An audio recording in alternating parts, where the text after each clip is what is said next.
Hello friends, welcome back to Mamun's touch কিচেনে।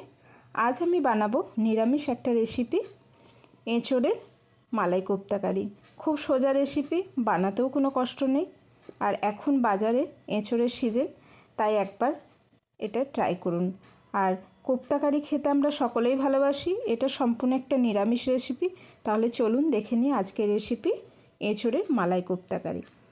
এঁচোড়ের কোপ্তা বানানোর জন্য এখানে আমি 500 গ্রাম এঁচোড় নিয়েছি। এঁচোড়ের খোসা ছাড়িয়ে ভালো করে জলে ধুয়ে নিয়েছি। আর একটা আলু নিয়েছি, আলুটা আমি চৌকো করে কেটে নিয়েছি। এবার একটা প্রেসার কুকার নিয়ে তাতে এঁচোড় ও আলু আমি একসাথে দিয়ে দেব। আলুটা আমি টুকরো করে নিয়েছি, আপনারা চাইলে ছোট গোটা আলু দিয়ে দিতে পারেন, সিদ্ধ হয়ে যাবে। এবার এখানে আমি দিয়ে দেবো পরিমাণ মতো জল, আর দেব পরিমাণ মতো হলুদ, আর দেব পরিমাণ মতো নুন। এবার আমি প্রেসার কুকারে ঢাকনা লাগিয়ে দেব এবং 4-5টা সিটি দিয়ে দেব। এই সময় গ্যাসের ফ্লেমটা আমি মিডিয়ামে রাখব।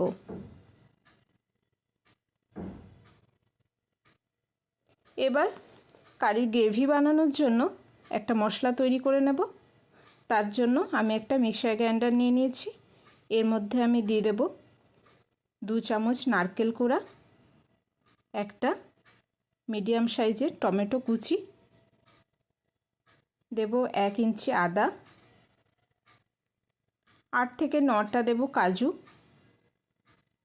ভাঙা কাজু, 1 চামচ পোস্ত।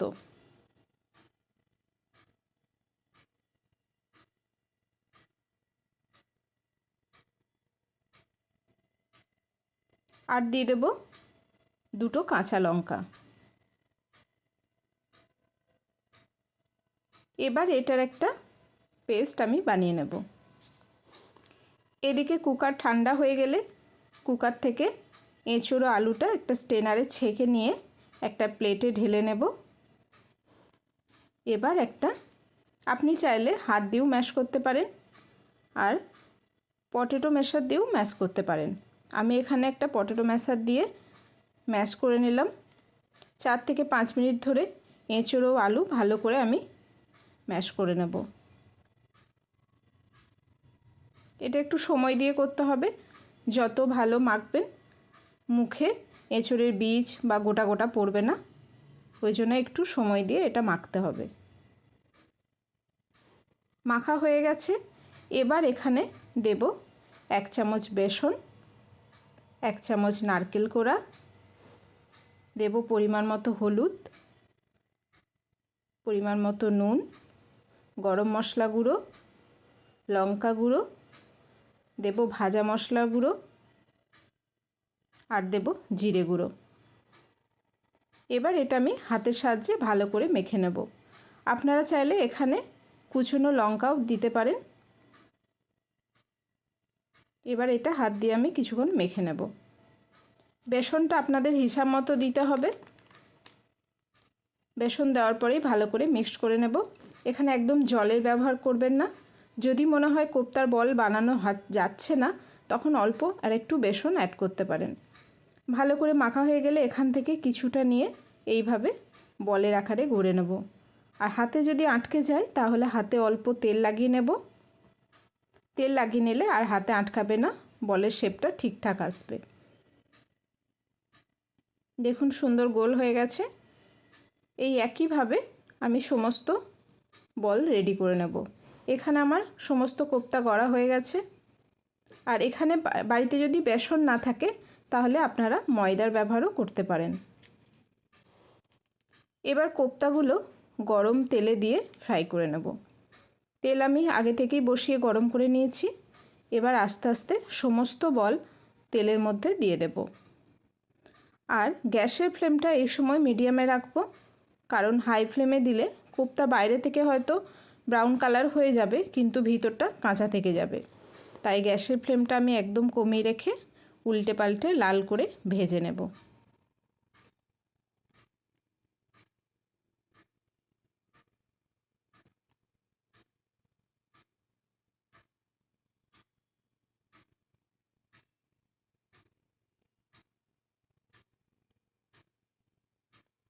কোপ্তা ভাজা হয়ে গেছে। এবার আপনারা চাইলে এটা আপনারা গরম গরম এমনিও ফ্রাই কোপ্তা খেতে পারেন, খুব ভালো খেতে হয়।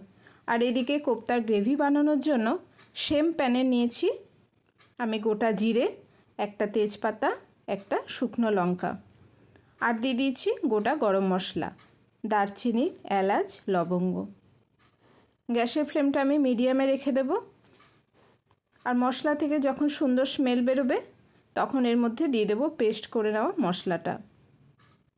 এই সময় গ্যাসের ফ্লেমটা মিডিয়ামে রেখে মশলাটা ভালো করে কষিয়ে নেব।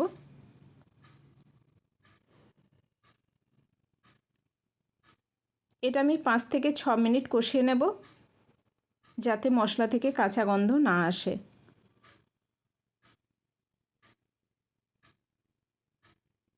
এটা একটু সময় দিয়ে কষাতে হবে।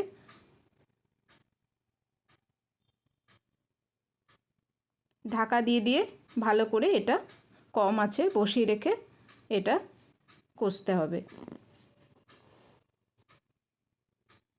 ঢাকনা লাগিয়ে আমি আরও 2 থেকে 3 মিনিট কম আঁচে বসিয়ে রেখেছি।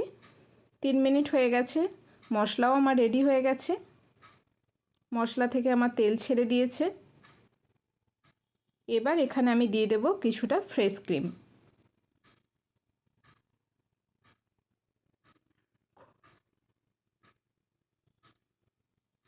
ফ্রেশ ক্রিমটা দিয়ে খুব ভালো করে মিশিয়ে নেব।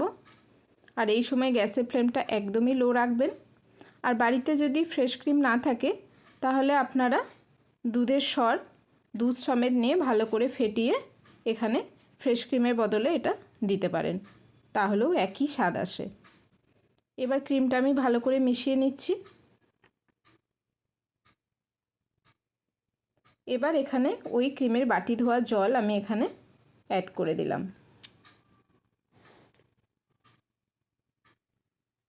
জলটাও আমি ভালো করে মিশিয়ে নেব।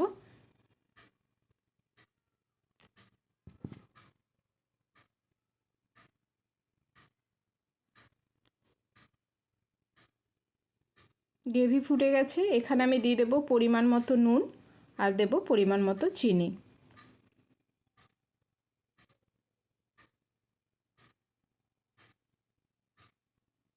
এটা আমি ভালো করে খুন্তির সাহায্যে মিশিয়ে আবারও আমি ঢাকা দিয়ে কিছুক্ষণ হতে দেব।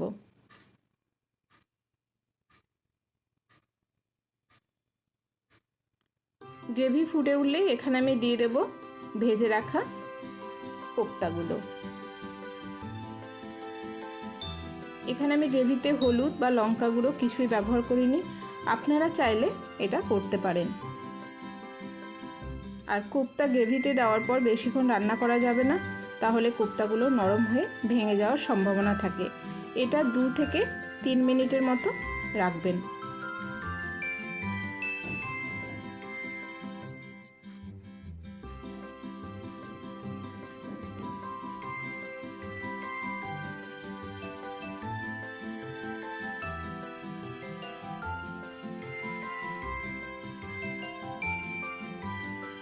এখানে রেডি হয়ে গেছে এঁচোড়ে মালাই কোপ্তা। এবার এখানে আমি দিয়ে দেব অল্প গরম মশলা গুঁড়ো, আর সবার শেষে দিয়ে দেব 1/2 চামচ দেশি ঘি। এটা দেওয়ার পরে ভালো করে মিশিয়ে নেব। এবার আবারও প্যানটা কভার করে 10 সেকেন্ডের জন্য রেখে দেব, যাতে গ্রেভির মধ্যে স্মেলটা ঢুকে যায়।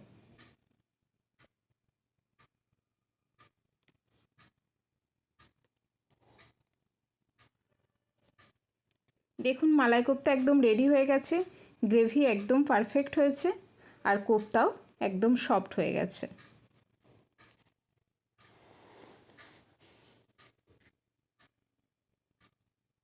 এবার এটা আমি সার্ভ করে দেব। সার্ভ করার জন্য এখানে আমি একটা সার্ভিং ট্রে নিয়েছি। এঁচোড়ের অনেক রেসিপি তো আপনারা বাড়িতে বানিয়েছেন, এই রেসিপিটি একবার ট্রাই করুন, খুবই সিম্পল রেসিপি। আর ট্রাই করার পর ভালো লাগলে অবশ্যই কমেন্ট করুন। আর যারা আমার ভিডিও প্রথম দেখছেন, নতুন বন্ধু, তাদের কাছে অনুরোধ চ্যানেলটা সাবস্ক্রাইব করে পাশে থাকা বেল আইকনটা অবশ্যই প্রেস করে দেবেন। আমি যখনই কোনো রেসিপি আপলোড করব নোটিফিকেশান আপনাদের কাছে পৌঁছে যাবে। নমস্কার, আবারও হাজির হয়ে যাব অন্য কোনো রেসিপি নিয়ে। ভালো থাকবেন, সুস্থ থাকবেন।